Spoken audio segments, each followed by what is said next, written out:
than a speeding bullet, leaps tall buildings, and comes in looking amazing.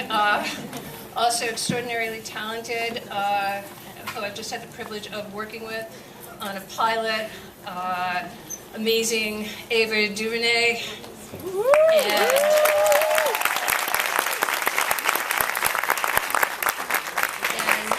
And one of my good friends who in 2001 we had the privilege of working together on a movie we'd both like to redo,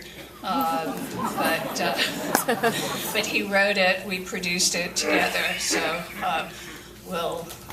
we are proud of it in a lot of ways. It was way ahead of its curve. Prison Song.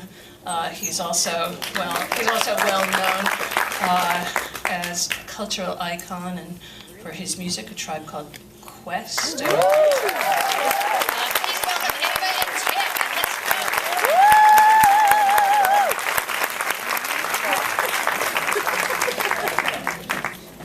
She managed to drive. It's been fun in that backseat of the cab. Thanks for your patience.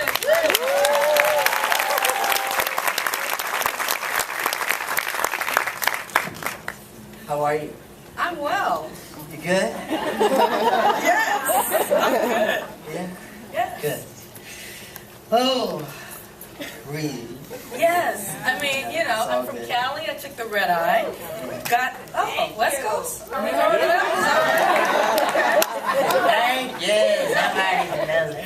But yeah, came in and yes, everything that could go wrong went wrong, but we are here and I'm grateful. And hello, everyone.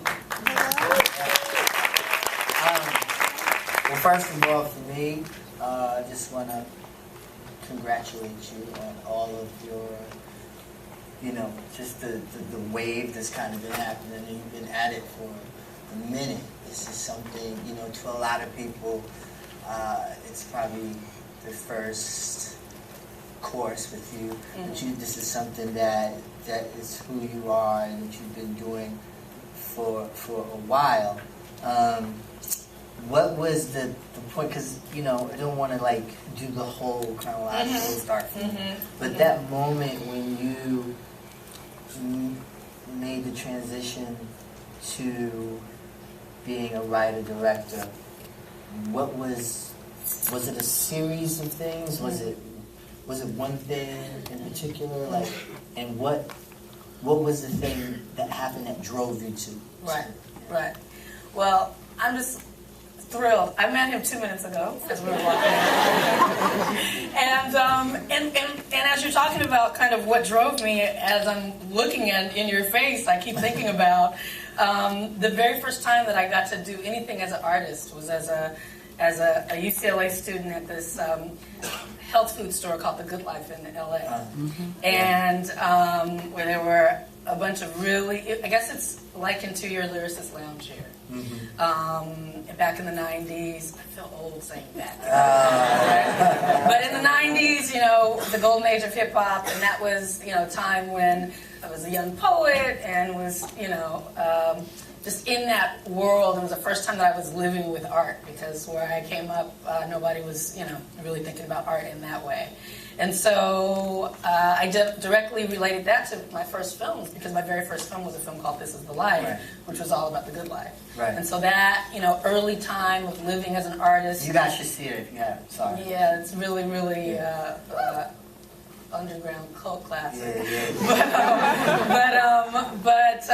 that early time, the time when I first got to just, have creative energy around me and be with other artists every day, and just what that vibe is, really fed me so much so that when I had the opportunity to make my first film, where I gave myself that opportunity, I chose to revisit that time. So I think, when did the writing and directing come in? It really came in at the point when it was an alchemy, when there was a lot of creative energy around me. And I think that that's so important, when you're starting out, or even when you're doing it, to surround yourself.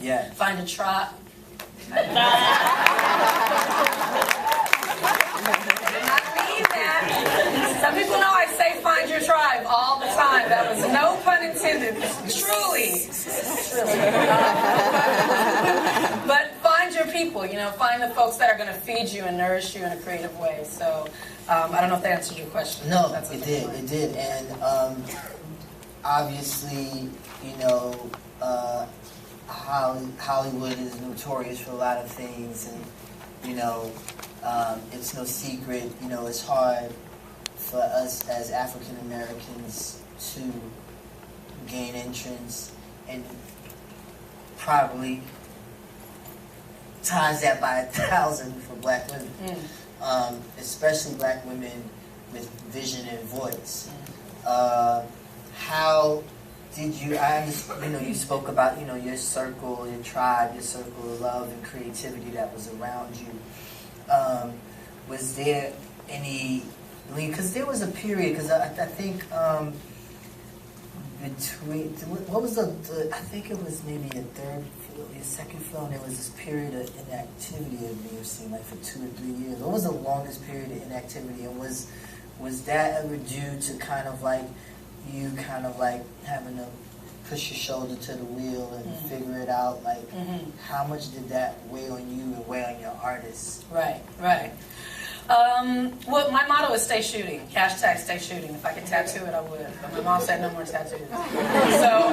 So yeah, no, I'm always shooting. There's not been, since I started shooting, any period of inactivity. In general, there might be gaps in films. Right. Okay. But I'm doing TV, or I'm doing a doc, or I'm doing a commercial, or I'm doing a video. Okay. Constantly shooting is what the goal is. And so...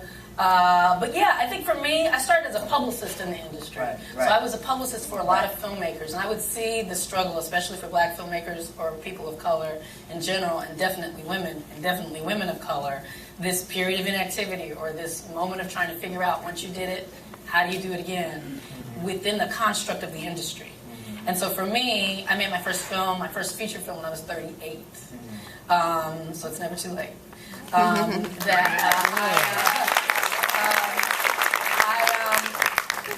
I just didn't. I just started from the outside, and so I never started work within the industry, within the architecture of the industry as we know it. So I did come up to a lot of resistance because I found my people and I started making films in my own space, in my own way. Now, eventually, those started to intersect with industry, but that's the first 4 films. Were done completely independently, which is kind of the lifeblood of places like this, Tribeca and Sundance and South by Southwest and Urban World and Langston Hughes and Pan African Film Festival and all of the festivals that really someone's gonna help her. No, she's having a hard time. All of the places that nurture that independent spirit. So I think that's one of the things that I learned from Spike. He was always shooting 20 films in 20 years, but also docs, but also commercials, but also music videos, but also plays. I mean, just stayed working and stayed shooting, and that makes the muscle strong. But it also, that creative energy that we're talking about, which is something I just really feel strongly about. You can't take it for granted once you have it. Like at post Selma, folks were like, some people were like, take your time. Make your next choice. Really think about what you want to do next. Take your year off. It's funny you say that, because it's like, for me, not to put my thing in it, but for me, I find that I have to kind of like, once I start, I can't slow down. It's like, you have to just keep, like you said, keep the muscle working. Sometimes you, like, look at Woody Allen. Like, Woody Allen is a huge amount of work. Like you spoke about Spike. It's like, you have to like keep it going and not kind of let all the other things come in. Right. If you want to, I mean, don't overexert yourself to the point that you're damaged. But if you are living your dream, which I am, and if you're in the thick of it, and the window's open and the doors are wide open, and you can breathe it in and do the thing, then why stop to make calculations about industry? Right. And so that's what was my thing after Selma. That's why I jumped into Jane Rosenthal, who introduced us, called and said, hey, do you want to come do a TV show? And folks were like, don't do a TV show. You were just at the Oscars. And it's like, I want to go shoot. I'm trying to shoot, and I like the show. Well, I want to ask you about that, because, it's a different process, doing television than film. And where do you feel like you have more freedom in a real way, like because sometimes with what I've noticed is that when you do film, it's your undertaking, so you have all these other things that you probably have to think about. In a way, you're kind of like the quasi-producer. In a way, not only do you write, you direct, you're also acting. You kind of just dealing with so much. Whereas with television, you kind of like working underneath somebody else's kind of like thing, and somebody else's like paradigm, if you would. And that could also put you as a director in a real, just working on that muscle specifically. You know what I mean? So, which one do you feel you have more liberation in? It's a great question. I think the goal is to find liberation in whatever you're doing, and that's hard. But the interesting thing is, right now, all the paradigms are changing. TV is not what it used to be. TV is now very much being embraced as an auteur's medium. Everyone from Steve McQueen to David Fincher to Soderbergh or Jill Soloway. I mean, great filmmakers are embracing television and making great stories. I mean, instead of a 2-hour film, they're making a 13-hour film. Yeah. But you're just seeing it weekly. And that's how folks are approaching it, and that's how I've approached the series that I'm working on for OWN that I start shooting in the summer. But beyond that, television in general, some of the episodic stuff I've done, like executive producing and creating the world for Jane's show, For Justice, or working on Shonda's show, Scandal. You are working in someone else's vision, which is interesting. Right. You know what I mean? I don't know if I can liken it to, I don't know, you do a guest verse on someone's song? See? Working with But, I am walking into their world, and it's their decisions, and you're trying to kind of get in where you fit in that space. So that's doing the episodic directing. Creating shows is its whole another thing. It's like film supersized. Right. You know what I mean? It's like instead of 2 hours, it's 13 hours, and I'm creating it, and I'm writing it, and I'm doing it, and I'm just doing it and doing it and doing it, because you're like, when is this shoot over? How many days is the shoot? Oh, 120 days shoot? Holy. Right. So no, I think now television and film are really competing for the attention of writer directors now. And the other thing is, once you start making films for studios, which I just had a little brush with on Selma. I've never... Speak. Yeah, let's do it. Yeah. It was interesting because, I'm used to writing, directing, producing my own stuff, putting my own crew together. No one is telling me anything. Except, answers to specific questions that I have from you. Then I want to hear, what is your opinion? Tell me. But... tell me your opinion when I haven't asked you is the studio. Come on now. And so I think, it was interesting to work in Selma. I did have Final Cut on Selma, so I always knew that the final vision would be mine, which is really rare. But you do have to work in a collaborative manner. It's interesting to work in a collaborative manner with people who might not be used to working in a collaborative manner. And so... I said it. Oh, you said it. I think they know what they're talking about from their perspective, which is business. Yeah, exactly. And my perspective is from the creative side of it, and so sometimes those two don't mix. But I'm finding the blurred lines between indie film, studio film, episodic television, creating your own television. It's all gray, and it's all kind of wonderful. Well, let me ask you: do you feel that? As a director, as, obviously one who's a cinephile, such a thing,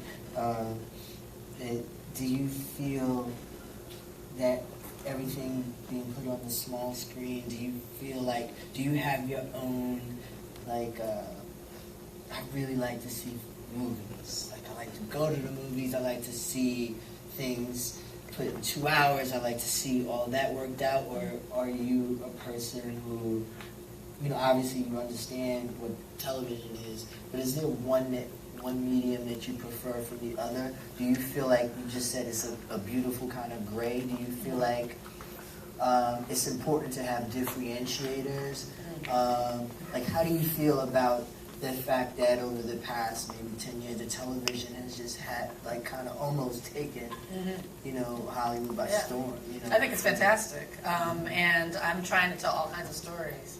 I was just talking to someone about VR, virtual reality. I'm trying to do one of those. You know, I'm trying to, you know, look, if I could skywrite a movie, I would. I mean, you know what I mean? Like all the new forms of storytelling is really what it is. And I think there's something with filmmakers that we become very precious about film. You know, and just the sanctity, exactly, of film. But ultimately, it's about, you know, expression and your voice and the story and what you're trying to get across, the feeling, you know, the vibe, whatever you're trying to say. And I embrace that those things can be said and communicated in different ways. As a director, do you feel, you know, obviously, and I want to talk to you about the cinematography choices, specifically for Selma, because I just thought it was just so beautiful to look at, right? Yeah. And I'm just speaking, being candid with you, being a bit intimate here, like, and I'm just being honest, so don't take it wrong, but sometimes some people don't know how to capture African American or black or people of color. You know what I mean? Sometimes they make people look muted in a certain way. You get it, you know what I'm saying? You mean dashy.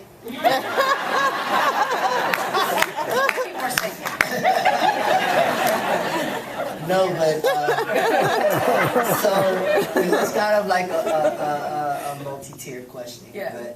But you know, having the ability to paint, and you know, in the composition of certain shots, you know, as a director, you look at it and you see how it's framed out, and then you kind of thinking cinematically, you're thinking how it looks on a big screen, and not to beat the whole TV thing in the head, but it may seem for some people a challenge of how you can have that same kind of, like when you actually make it and composing that shot, how it will look on television. Sure.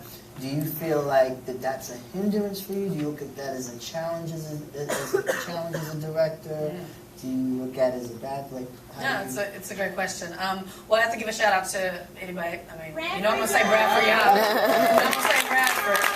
So you need to know this brother named Bradford Young, who is my cinematographer extraordinaire. They would vibe. If anybody who knows Bradford knows about Bradford, I think they'd have a good time together hanging out. But anyway, he's a good brother, and he is a genius when it comes to the photographic image, particularly the cinematic image, and particularly around how we capture our tonality and skin tones and all of that, which is a very specific conversation that we have ad nauseum every day. We're on the set, and always. I always say, in my film, Middle of Nowhere, we were playing with the idea of how black people look in dark rooms, and when I go in my house at night, the light's not on, and what does that look like?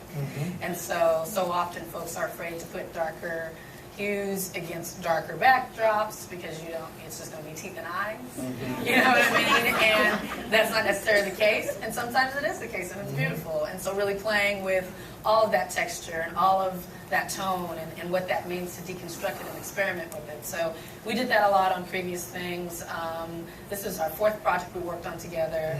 And so with Selma, it was just so deeply embedded in our love of our people, the legacy of the civil rights movement, but then also we really were always playing with the idea of the black body and deconstructing that in all kinds of ways. So we were very rigorous with our use of close-up, with our use of profile. We like just a little bit of a rim of light just on the profile. You may not be able to see everything. There's a whole scene where there's two dark men, David Oyelowo and Coleman Domingo, sitting in a dark jail cell. Right. And there's just a little peak of light. And this funny story, that was our first day of shooting. So that was the first day to go to the studio, and they were like, no joke, ordered extra dailies, colorists to go in, and had money set aside to reshoot it, and me and Brad are like, that's what it's supposed to look like. Right. You know what I mean? And eventually that's in the film. But, no disrespect to them, but that image, just the image of two dark-skinned people sitting in a dark space was so startling and rare Yeah. that it needed an extra dailies colorist, like just to see if is there information there? They call it information. Like if we want to turn it up, can we? You know what I mean? And Brad was like, yeah, there's information in there. And the information was like the tip of the nose. Like you could like when you cranked it up, you can see like that. But I mean, the idea of translating that kind of photographic experimentation with how that really related to the narrative. I mean, at that point in jails in the mid-'60s, in the Deep South, wasn't no pretty light coming in the window. You know what I mean? Like, how do you make that real? How do you make it dank? How do you make it feel like our reference was making it feel like the hull of a slave ship? Like, that was what we were trying to do. And so to do that, you can't be, like, giving them an extra fill. Right? You know what I mean? You have to just go for it. Yeah, the beauty line. Yes. But staying on Selma for a minute, you gotta forgive me because I am looking a little just referring here. No problem. Like we all know what's going on in America currently. It's been kind of happening. It's not new for us, but I think technology has caught up to the deeds of the police. Right. So it's just everybody else is finding out about it. Like just last night I was reading this morning in the Times that there was a 25-year-old, I don't know if you guys heard about this in Baltimore. Yeah. What was his name? Freddie. Yeah, who was, had his spine broken. He was running away from the cops. Well, he was running away. He wasn't even running away from the cops. He was just running. He was. They weren't pulling him over for anything. Yeah. Brother saw some cops and was like, "I'm gonna go this way. I'm just gonna go over here." And they saw him running, and so pursued. Yeah. And then he ends up with a broken vertebrae and a what is it, vocal box smashed. Yeah. And dead. And then died in a coma a week later. Yeah. But they arrested him, and he was cool when they put him in the van, so they don't really know how that happened. Yeah. The 6 cops in the back of the van. But anyway. Back when you were making Summer, did you have, what was your intent? Like, I mean, obviously there's the creative and artistic, but just surreptitiously, was it something that was just bubbling under, like, just speaking to, where we are now as blacks in America, with how we're valued, how our lives are valued, or lack thereof, actually the irony, I think, in a way, an African-American woman who's, leading this artistic charge, speaking about, like, a great moment in American history, but then it colliding with what's happening today. Was all of that stuff, like, swirling around? Was there ever any moments, like, on top of that, was there ever any moments when you were, like, on set where you were doing something that was really emotional that kind of, like, triggered, like, a whole bunch of thoughts or emotions about where we are today? Yeah, I mean, I think, this Mike Brown was murdered while we were in the editing room. So we had already shot the scene of Jimmy Lee Jackson being murdered in Selma in the restaurants, and that's just historical. I mean, you said it at the top. It's not new. It's only now being captured and amplified for a national audience. But as Black people in America, certainly coming from where I come from in Compton, and just in general, I mean, we know that this stuff is an ongoing thing. So bringing that into every thought about how we were going to construct Selma was definitely at the forefront, but it wasn't directly connected to any of these cases that have now garnered national attention. I wasn't thinking of of Oscar Grant or anyone in particular. I was just thinking of what my mission is in all of my work, truly, is to, magnify the magnificence of Black people, which is basically a longer way to say that Black Lives Matter, really, before the hashtag. That was my goal, was just in all of my work, if we don't do it, who's going to do it? If the woman filmmaker doesn't take special care with the woman characters, who does it? Because it's not going to be the man. If the Black filmmaker doesn't take special care with it, who's going to do it? It's not going to be the filmmaker who doesn't know it. You know what I mean? And there's some instances where special things shine through, but overall I feel that it's no one else's responsibility to make the things that I want to see. Right. It's my responsibility, and if I want to see them, then I need to make them if I'm able, and I am, so I do. Yeah. But yes, within Selma, it was interesting. We were dealing with the echoes and the legacy of all of this trauma. And, while we were in the editing room, it started to manifest in national headlines in a way that we could have never imagined. And so, I hope that people went into the film with a sense of urgency and immediacy about what they were seeing. I think if anything good came from the time that the film came out and what was going on in the nation, was that people were watching the film not with a sense of hindsight, Right. but with a sense of Selma is now and this is then and nothing's changed and wait, how far have we come? And those questions were not in a box with the patina of civil rights movement, which is what we wanted to avoid. Yeah. It just feels, like Black people trying to live and breathe, whether it's then or whether it's now. Right. I mean, just it's just from one artist to another. For me, and again, not trying to take it away, but I feel like our work is so kind of intertwined. You do? That's great. I mean, you love hip hop. You came up, you know what I'm saying? Hip hop. I really love hip hop. You know what I'm saying? Yes. And I feel like.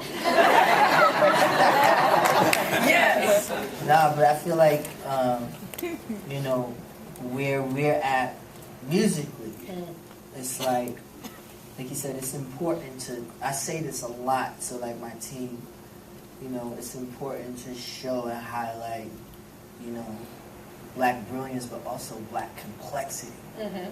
It doesn't always have to be in positive. music, and especially in our music, like, from what we're kind of doled out, like, immediately, like, it's only it's a very myopic kind of presentation. It's like, we are existing as musically as people with money and opulence and grandiose and not giving it back and I'll shit you and I'll blame, the same old things. And it's really, I wish that that sentiment that you share could be funneled and fueled in a bigger way musically.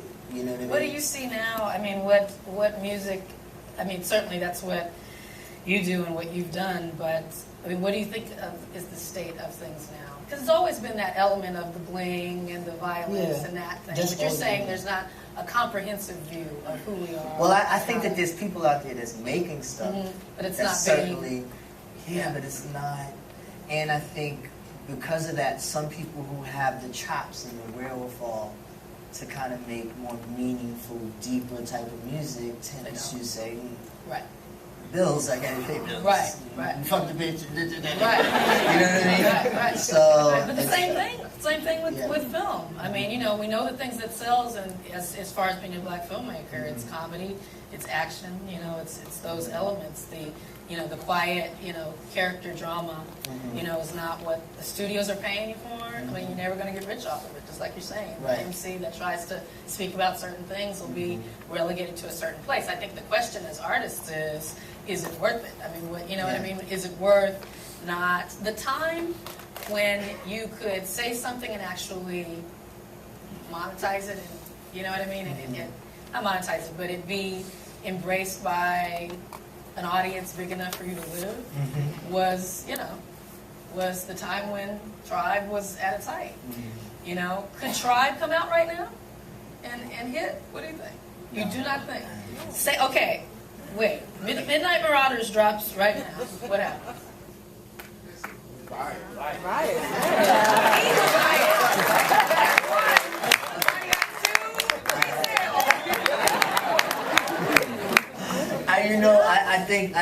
I think that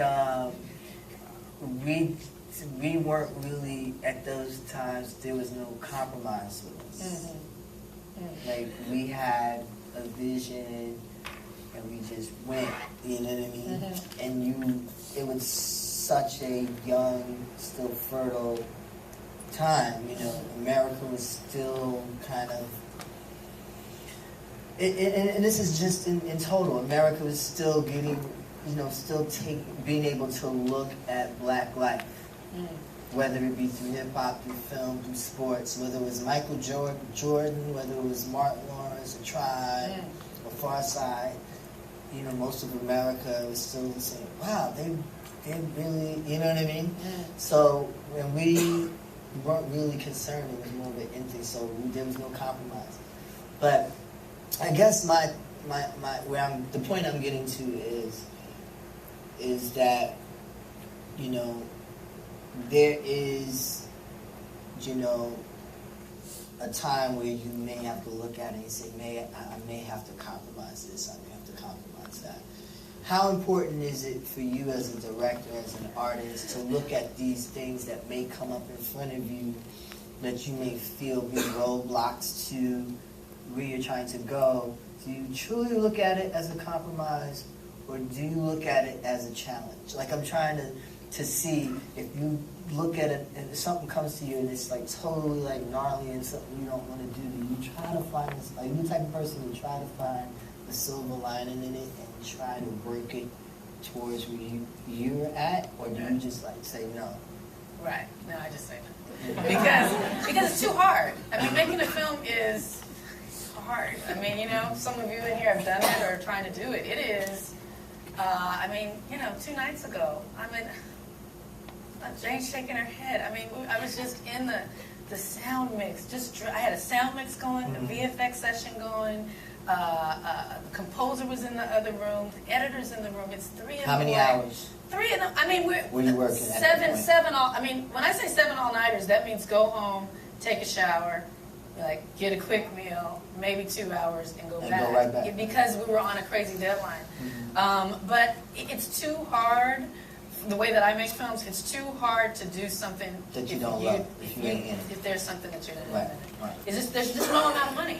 Like, for example, on this piece that I was doing, this pilot, I'm on set, I'm feeling good, I really like this piece. There's something in the piece that I want to say. There's something in this piece that I want to be on television. It's about this elite group of freedom fighters. They work for the DOJ, and they're a combination of lawyers and FBI agents, and every week they solve a different civil rights abuse. So it's like every week the country would be able to see a case solved about anti-Muslim sentiment, or a case solved that's something around Ferguson, or a case solved that's something around a transgender murder, or whatever. But these elements in the umbrella of a procedural, you're actually able to give middle America, or whomever's watching, some information about people on the outside, people on the margins, right? And so I love the idea of that. But at the point that it's 2 in the morning, I'm in New York in a snowstorm doing a night exterior, I'm thinking, there's no amount of money. Right. Like, where's Jane? I need a raise. You know what I mean? Like this. Why am I here? And what the answer was is because I have to tell the story. But if the answer was because you need a check, there's no amount of money to do something you don't want to do. So yeah. I hear that. Yeah. I'm used to not having a lot of money. So, and making stuff indie. So, I mean, what do you really need besides being married to your vision? Yes, I mean being very, in a loving, happy marriage with your vision. Just being very, you know what I mean? Just like very, in love with what you're doing. I think that's the key. And I think people can tell, the audience, something about the energy with which things are made is transmitted to the audience. I can watch a film and tell if it's made with joy. Right. You know what I mean? Or made with some passion. I feel like I'm turning my back to the side, sorry. Made with the spirit of that artist or the artists who came together. I can watch a film and some of that transfers to you. Yeah. And the very best films are that way. Who are some of your favorite directors? I am a big Ang Lee fan. I'm a big Haile Garima fan, Julie Dash. You know, to say you're a fan of black filmmakers, unfortunately, is to say that you're a fan of maybe 2 or 3 films. Yes. Because we're not, you know, we don't have a Woody Allen. Right. Or a Mike Nichols. Or, you know, our filmmakers are not making films into their old age with all of the wisdom and experience that they've garnered. And that's a truly sad thing. I mean, our greats, Haile Garima, you know, Julie Dash, Charles Burnett, Ezrin Palcy, they're not making films right now because they cannot get it together. They cannot get the support and resources together to continue to have their voices heard in this time of their life when there's so much for us to hear. Yeah. So when you look at, I mean, Sidney Lumet was making films until, couldn't make them anymore. Right. And so that is the comment on not just black filmmakers, but filmmakers of color in general in this country. Yeah.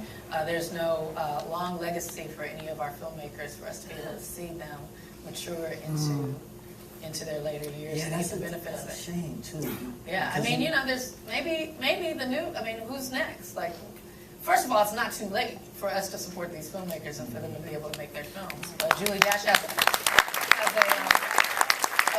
crowdfunding campaign going right now. Julie Dash on Indiegogo. And that sister should be able to make another feature film since Daughters of the Dust. Right. She's that not was had shot crazy too. Right, that was shot crazy. Who's the cinematographer? Arthur Jaffa. AJ, who was Bradford Young. Crazy. Bradford Young, my cinematographer. That's his teacher. AJ shot. Did you know AJ? Yeah, I know AJ. He shot on someone. Oh, he did? He was our second year. Really? Yeah. He's dope. AJ, I know he shot, Kubrick got him to do Eyes Wide Shut. Yeah, he's bad. It's bad. He's bad. Sorry, side note, AJ, Arthur Jaffa, look him up too. AJ actually directed a film, a documentary, a really beautiful doc that he's working on called Dreams Are Colder Than Death. Damn. It's a good film. So anyway, but yeah, no, just the idea of legacy around our filmmaking is something that's really important. And so I think part of that is loving what you do, trying to create a canon of material. Not to say I'm immune to any kind of pressures. There's a project right now there's a couple projects that have been floating around please that. speak on what you got. Like, please. No. As much as I can. There's projects out there that on the face would look like that's never something that she would do. But there's something about it that that I think speaks to what I want to say. And so I think we need to keep ourselves open to that as well, the unexpected, and to taking different turns. When Spike started directing,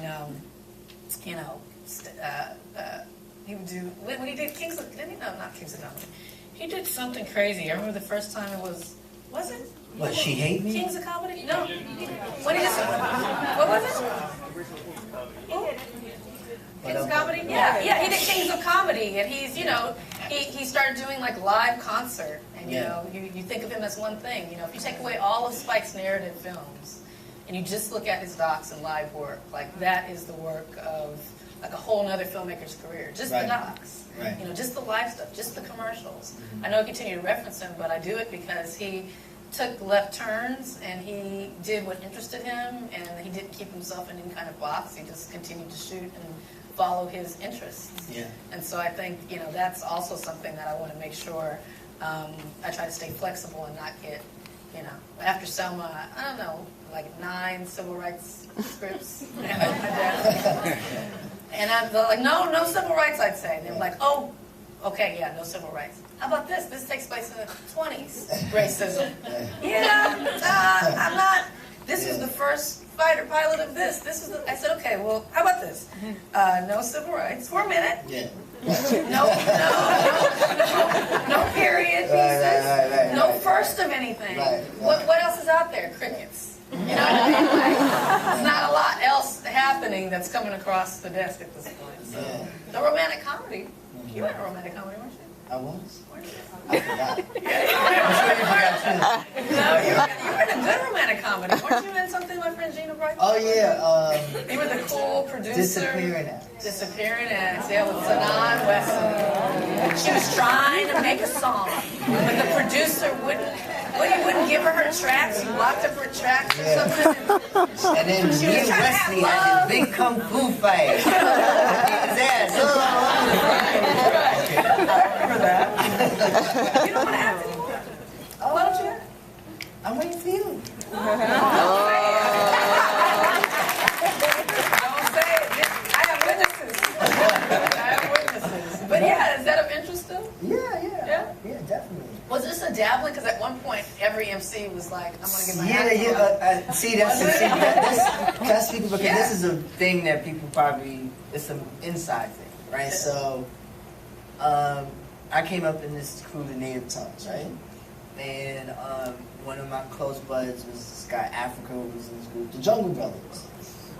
I like guys talking about it like we don't know. He was actually, and my manager here, Mike Austin, was sitting in front. They did this film, and it was the first film that featured a rapper, and he starred in it, and I can't remember it. The dude who was in, what's the Queen Latifah, Living Single? The dude who was the dark-skinned dude with the dreads. T.K. Carter. Yeah, and what was the name of that movie? Oh, Nina Shaw's right in the middle. You probably represented that movie. I can't remember, but it's... T.K. Carson. One of those... T.K. Carson and T.C.'s Living Large. T.C.'s Mike Carson. Well, anyway, Africa was in this. A classic, as we He was in this movie. Okay. This is before Pac did it. All that. And he and I used to talk about doing film and all that stuff, and wanting to do film and all that stuff. And then I got a call from John Singleton, and he wanted me to do the lead in, what was the movie I was seeing? Poetic Justice? Yeah. He wanted me to do the lead, but I was like, nah, I can't do it. Just give me a small part. He was like, you sure? Because I'll give you the smallest part ever. I said, and he gave me the smallest part. No, but it was the best part. Weren't you the boyfriend who died? Yeah.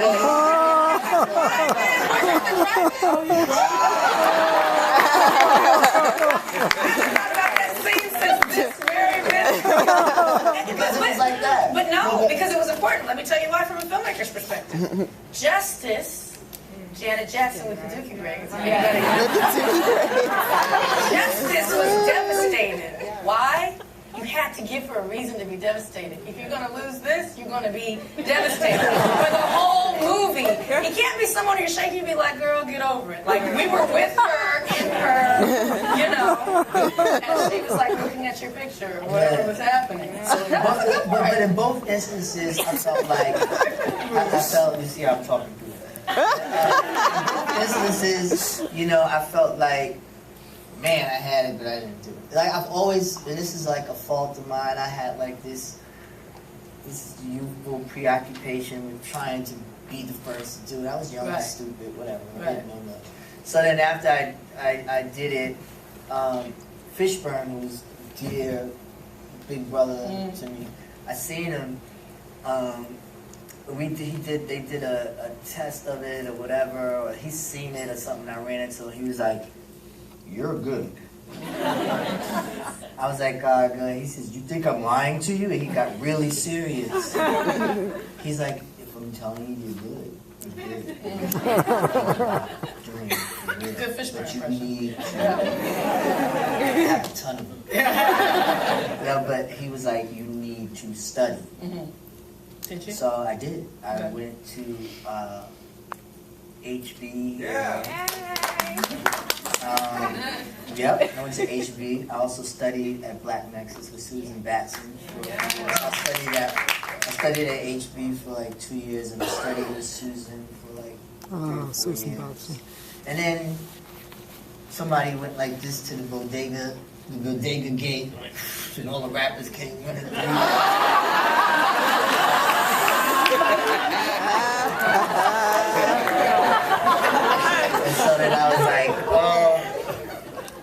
beats. this much hair. Because it was getting too crowded in the space, it wasn't being taken seriously. Yeah, but then I had this idea to do this thing about, you know, young men getting incarcerated. So I came up with an idea, and I wrote it along with Darnell Martin, who's another talented. And it was going to be a musical, and it's not really music, but not really like a breakout, like, oh, I'm in prison. Right. But like, you know, we was gonna like try to do it, and it was called Prison Song. And Jane at Tribeca and Bob took a liking to it and bought it, and we did it at New Wine, and it didn't really go anywhere. But you know, it was fun because I got to You made it. scrape your elbows. It was something we made, Yeah. you know. And you got to scrape your elbows a little bit and kind of bruise your knees a little bit. And getting into it. But yeah, it's something that, especially when you see like work like yours, that you know like all of this great amount of work and sweat went into it, but when you see the piece, you don't see the work. Like, I mean, you don't see the mechanics. You understand what I'm saying? Yeah. Like, for me, I don't like when I look at a film and I can see it and I see that it's directed. Like, you shouldn't even. Sometimes, like, certain directors who are awesome directors, they get into doing these little tricks and then they just throw it in. You know it's them sometimes, and it becomes caricature, it becomes kind of sloppy. I like, kind of, for me personally, a seamless kind of like integration of what you're trying to do as a director and how you're melding with the stories and the characters. How much time, like, do you spend working with the actors? Because it seems like, you know, that you're a director who cares about that. I've noticed that, you know, some of the you use certain cats throughout your films. You know what I mean? Do you feel like when you have an actor, you have a synergy with them? You know, certain directors are like, you know, just read the line, I picked the camera there, I wrote it this way. Certain directors, like a Spike, likes to rehearse 2-3 weeks before. Like, what is your place with the actors? Well, I love actors. I think there's some directors who just truly, truly don't love actors. They love the camera more, which is not a bad thing. It's just, when I sit down and talk to directors, I'll ask them, if you had to choose, Sophie's choice, the camera that, like, if you could make a film with no actors, would you? You know what I mean? Or if you could make a film with no camera, would you? And so for me, it's all about the actors. I really love working with actors. I have a deep respect for them because I could never do it. And so when I'm asking an actor to do something or to say something or to give a part of themselves, I'm asking them to do something that I'm not brave enough to do myself, and so I have respect for that.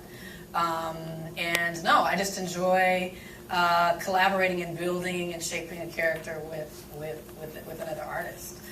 The challenge is that on independent films, there's no time. There's not a lot of time to rehearse. But I always like to say just kiss it a little bit. So we can't like have a full session, but we can just have a kiss. You know, just kiss the scene, just a quick. Are we on the same page about what this is before you get to What set? does kiss it mean? You know, it can happen in a bunch of different ways. It can happen with just a conversation about it. It can happen with just reading it and just seeing how it feels out in the world. The words feel out in the world.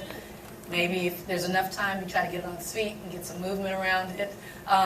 Just different rehearsal techniques. But ultimately, it's about making sure that we both have a similar idea of what the scene is before we get there on the day, so that we're being time efficient on the day and not trying to work out major problems on the set. Yeah, but I mean, because at a certain point, like, I'm sure if you hadn't already, you may run into like actors who may feel like kind of like the adverse of what directors feel like that they're the ones who really are carrying it. There's some actors who are notorious for Right, not but I even don't cast respecting them. Yeah. I don't cast them. I try to cast and invite people to work with me who have the same attitude about the work. I mean, you those actors are known, the ones that you're talking about, and usually you can sit down with someone and get a sense of their vibe. A couple have slipped through, but I'm not afraid to tell you how I feel at any point on the set. So I just really don't tolerate bad behavior, and I don't think that the actor is above the grip or above the other crew members. And I was about to ask you. Oh, somebody's acting a fool or acting up, you know, I'm like, that guy was on set 2 hours before you even got here. It's going to be here 2 hours, and you, out of respect, we need to get this down. So I think, but I think, you know, you try to create a familial quality on the set, and part of that is the way that you curate the people that you work with. I know early on when I was working, it's so much about who will work for me and with me for no money. I didn't have any. But ultimately what I found is that's never worth it, you know what I mean? It's always because you're going to have bad apples and bad energy on set. So keep the crew smaller and make sure that no matter what you're doing, you have people who want to be there and who you want to be there with, because it's too hard to be doing. I mean, you're not just directing the film, you're directing the crew, the set, everything. It's like, even down to like craft services. You know, you have to make sure that everybody is cool. Well, you're directing an experience. That's how I see it. You know what I mean? The experience of it. Yes, we're making the film, and that is what lives on from this experience that we've all had. Like, I really don't like people to leave any kind of work with me feeling like that was a waste of time or that was a bad experience, or I feel bad about that time I gave. So they're giving their time, they're giving their talent. So I think I'm trying to create an overall experience. It's like you're throwing a house party. You just want all the elements. I went to go visit Leo on Django. Oh, Leo. So, but you know, he's like, that's your boy. We know him as Leonardo. But we know who you mean. So I went to visit him, right? So they were doing a scene where they come into Candyland, whatever. So Jamie's there, he's kicking it, whatever. So then they break or whatever, and he's like, in between scenes, Tarantino was like playing like Cream and James Brown. Like, everybody on the crew was just like happy. It's hot as hell. You could tell they've been busting their ass. And then when they had to break the scene down to set up another scene, he's like, okay, what's the real? Because we're close to 100. Okay, 100. So it was 100, I guess, 100 reels or something like that. So he had like this whole margarita thing come out, and they were playing music, drinking margaritas, everybody out there, you know what I mean? So it was just, it was crazy, and I was like, I just didn't understand how he could go work without being drunk. It was heavy-handed. But it was, to your point, you know, it's an experience, and I think, like you said earlier, it shows up on the screen. You know what I mean? And it totally shows up in all your work. The joy, the connection to the work, your heart is in it, and your fearlessness is in it. You just feel it, and it's just really beautiful. It's a subtle, it's a subtlety that you have, but it's powerful. Thank you. You know? And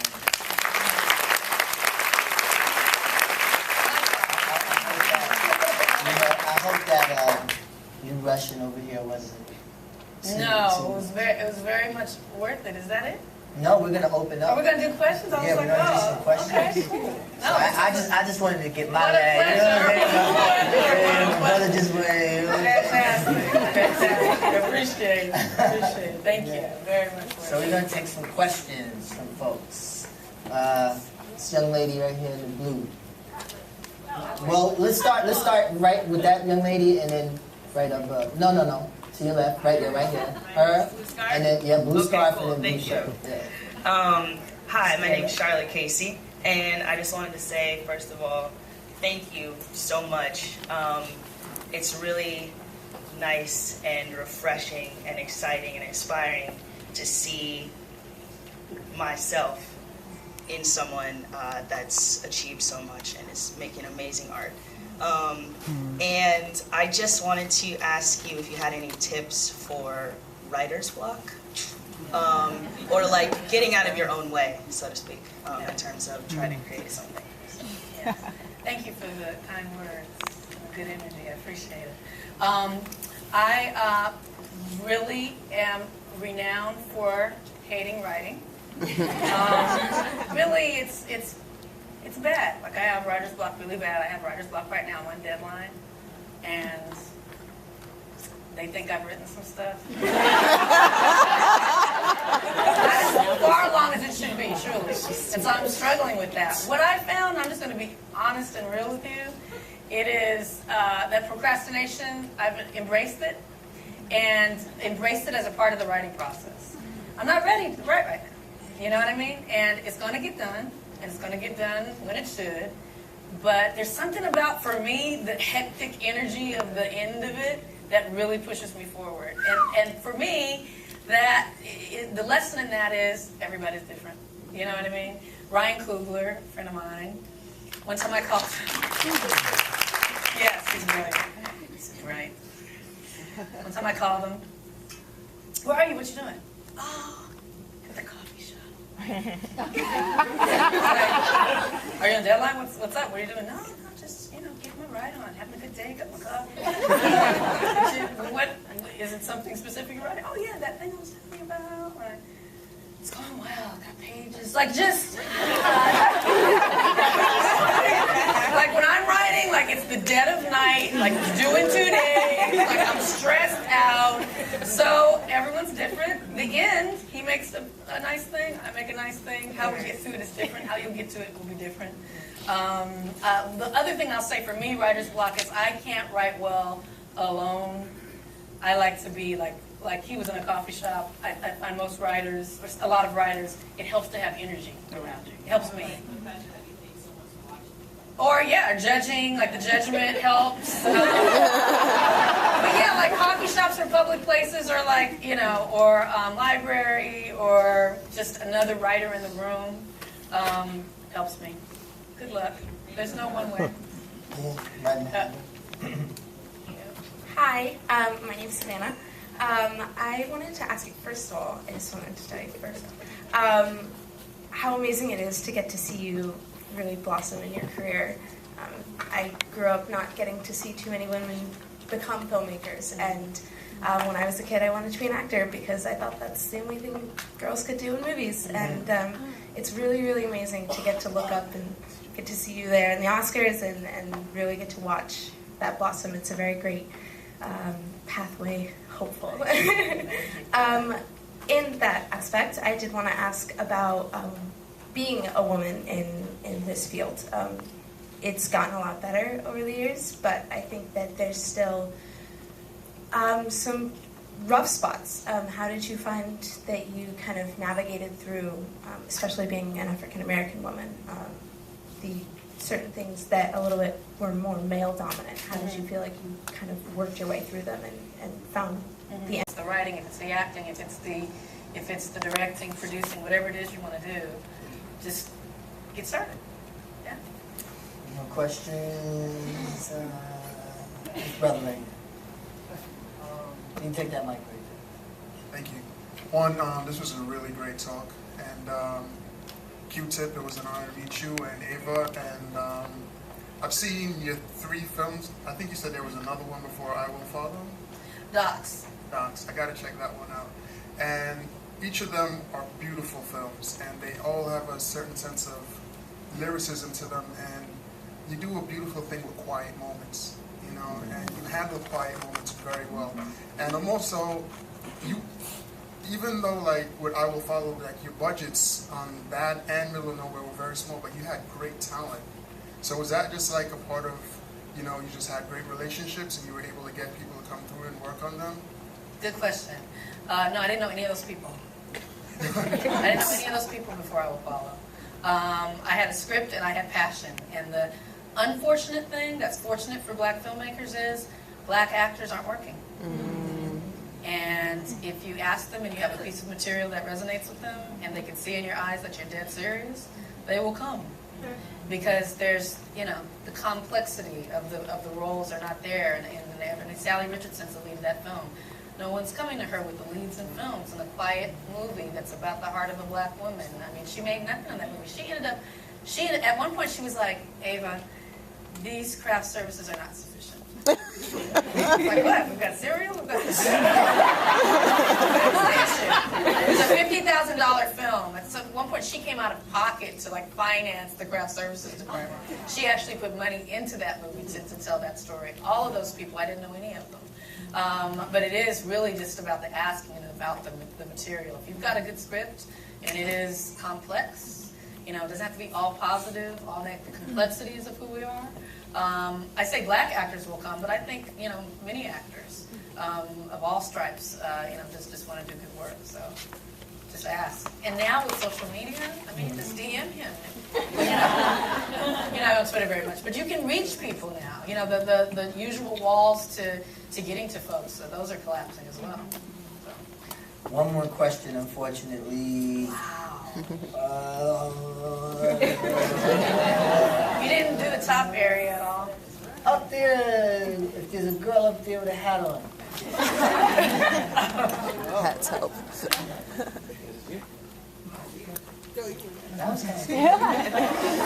We're not missing that point. Thank you, Keith, for that. Hi, Ava. My name is Brandy. I work with you on For Justice, and I just want to thank you for giving us an opportunity to be seen and to live out our dreams. I just want to thank you for that. It was an amazing experience, and it was just amazing to work with you, and just to see how much you cared about the actors and about the crew, all in the same. Like it was just so amazing, and I could just talk about that forever. So I just want to thank you for that. Thank you. About to take one more question. Thank you, sir. Appreciate it. See you again. Just do it right here. Yeah. You. Hi, Ava. Hi. I wanted to ask you, we were talking earlier about how there's no black Woody Allen yet, or black Mike Nichols yet. I was wondering if you'd say the same thing about female directors, and if not, then what are the next voices you think that could become that caliber? I mean, yes, we've had some women make things. I mean, Agnes Varda, Nora Ephron, Nancy Meyer. Yeah. I mean, I named 3 though. It's not enough. You know, it's not enough. So I think, you know, there's an ageism in Hollywood that makes it difficult for, you know, filmmakers to. I mean, I think isn't Story Sidney Lumet on his last film had to be shadowed by somebody? They made someone, I can't remember who, some young filmmaker who was a fan of his and a lover of his, took time out of their career to be on that set because insurance wouldn't insure him to make that film. So you know, it's tough all around. But when we look at legacy and we look at the resources given, yeah, people of color, women, really tough. So I intend to be.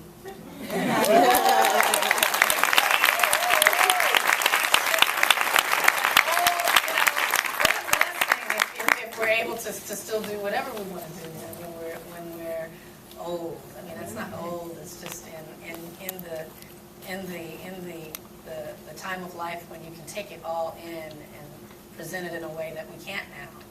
And so I look forward to that. I hope I make it there. But I intend to be calling action and cut with my cane. Yeah.